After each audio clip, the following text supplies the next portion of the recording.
Magandang tanghali sa ating lahat guys. So for today's vlog, ito na naman si Rocky Luna. Magbumukbang na naman ulit tayo guys dahil wala tayong pang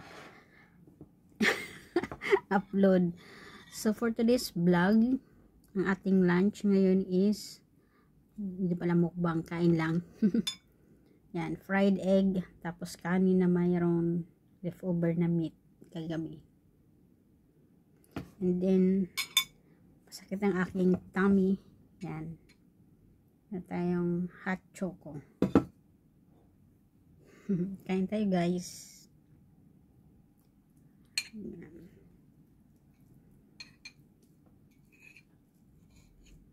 Simpleng tanghalian. Ang ating simpleng tanghalian. Sarap ng atlog.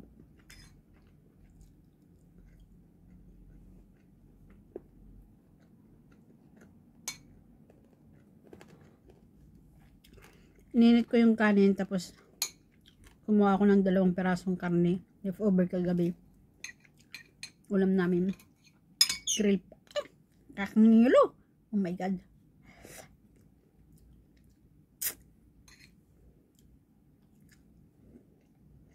Grill pork. Ano ko kakangilo. Magkamay na lang ako.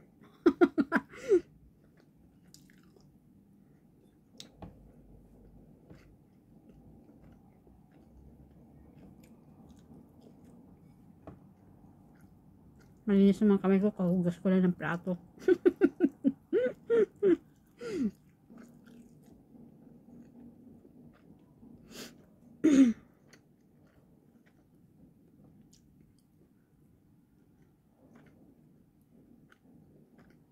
Yung pork grill, kumuha ko ng 2, tapos ginayat-gayat ko. Hinalo ko sa kanin.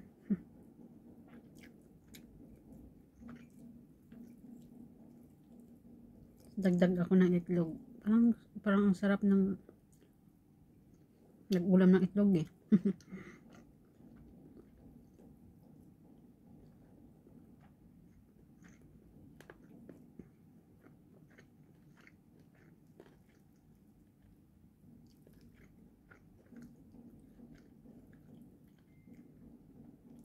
Parang maganda sa katawan pag at least once a day kakain ka ng isang itlog.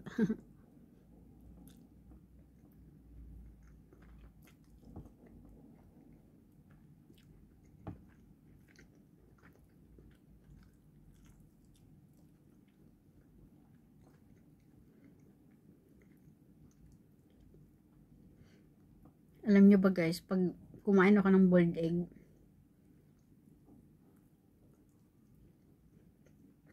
naging energetic ako. Parang na-full charge ako. Nagkakaroon ako ng lakas. As in sa boiled egg. Pero pag fry, na walang effect. Pero kung boiled talaga, kasi hindi ako madaling magutom.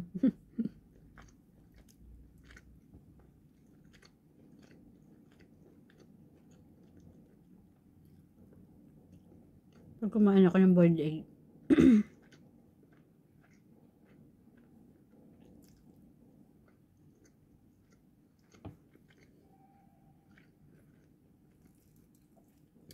hindi na ako gano'n nag-upload. Natatamad ako.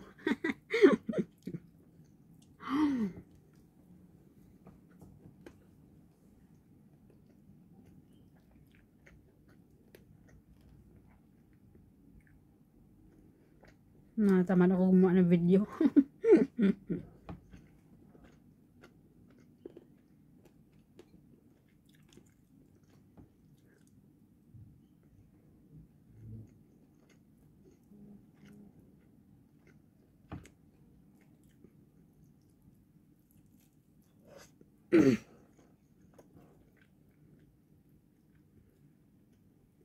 Matapos na yung oras. Magit 4 minutes lang.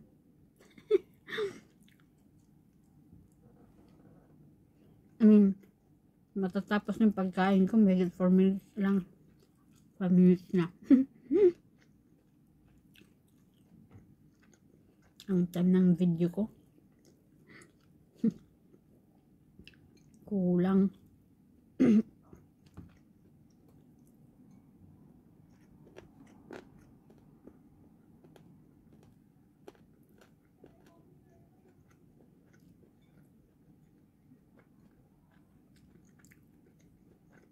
Edit na lang. Pahabain.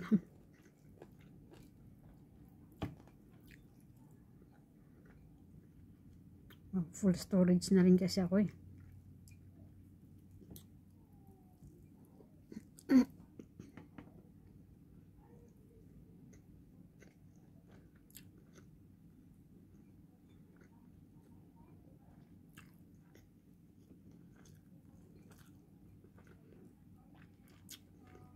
Nakapanghina.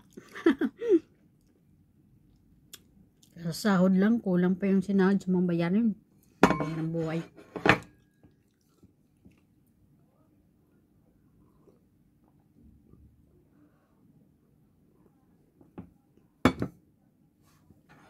Sumahod ako 11,020 Hong Kong dollar ngayon. Sahod ko ng March tapos April. Tapos tinutal ko na sa mga bayarin ko, good for 2 months also. Agoy! Mahigit 1,000 na lang natira. Actually, hindi pa yun lahat ha. Ang sa total kong yun, yung sa mga bayaran ko pa lang yan dito. Kung malabo yung sa online. Atay na.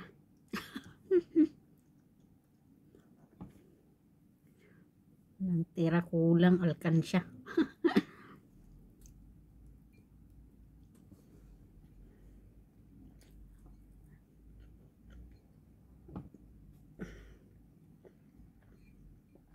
Ang hirap pag ganitong ano. Nagkamali ka ng pag-budget sa sahod. Lumala yung expenses ko.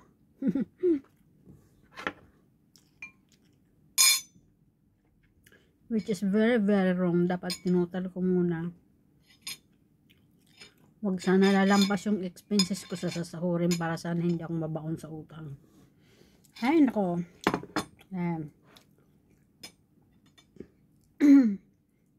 Kaya payo ko talaga sa mga kapwa ko OFW, lalong lalo na sa mga kagaya ko nag-struggle or may mga pinapaaral.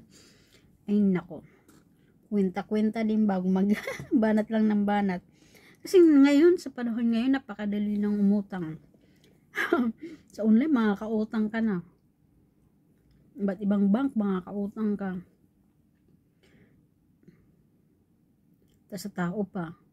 Iba, lahat yun may interest. Kaya, tapos magkano lang sasaudin mo. Kaya ingat-ingat din talaga. Tapos kwenta-kwenta. Bago banat ang banat sa utang. Kasi yung nagpapautang, business yan eh. Andyan yan sila, talagang bibigyan ka kahit magkano. Pero syempre, yan na din nila yung kung kaya mo din bayaran.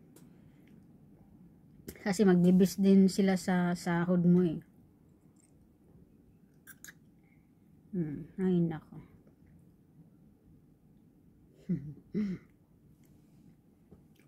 Mahirap maging mahirap. Kayod ng kayod, tapos walang asenso. Paano? Mali.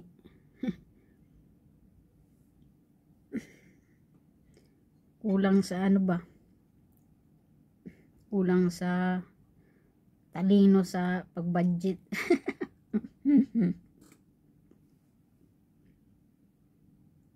Yang ending yun. Struggle ang life.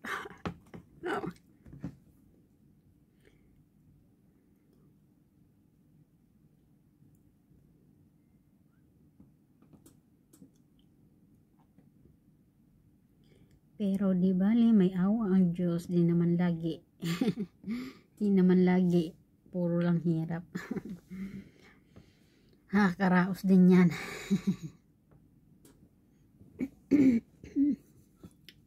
Kumusta guys? Ay nako. Gutom lang pala. Nang wala yung sakit ng tiyan ko. Kumain ako. Grabe naman. Grabing tiyan na to.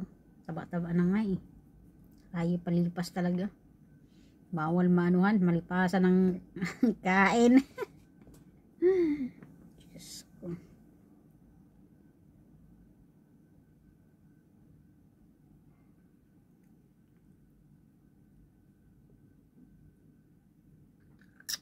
Mas ng panahon. April na. April 2. Yung sa araw na ito na gumagawa ka ng video. The date is April 2, 12:50 p.m. Hong Kong time. Actually, Hong Kong time and Philippine time is the same time.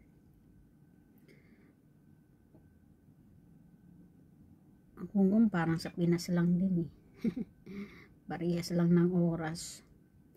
Kasi malapit lang Hong Kong sa Pilipinas eh. Yung ginagandahan dito sa Hong Kong kasi anytime pwede kang umuwi agad.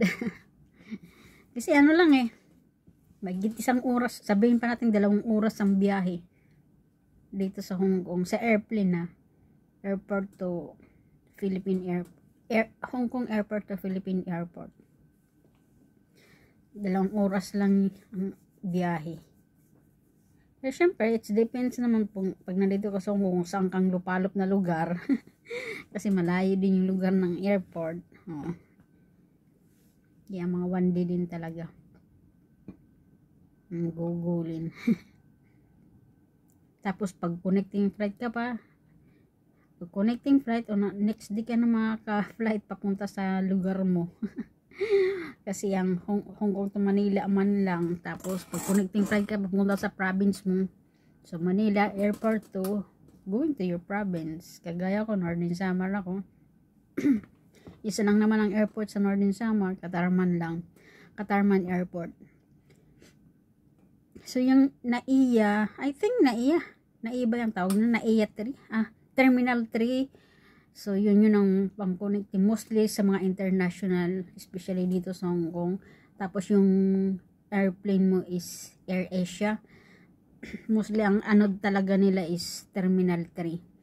So, Terminal 3, which is very good as well kasi Terminal 3 nandun na rin yung para sa connecting flight papuntang Northern Samar. Kaya pag nagbabakasyon ako, tapos connecting flight ako, doon lang ako sa airport, tapos hihintayin ko lang yung time ng kinabukasan para sa connecting flight ko. Madaling araw din yun eh. Kasi lagi yung flight Manila to Katarman is madaling araw, mga around 4 o'clock. Yan. Tapos minsan nade-delay. Pero ginabukasan na talaga ang connecting flight. Thank you guys for watching.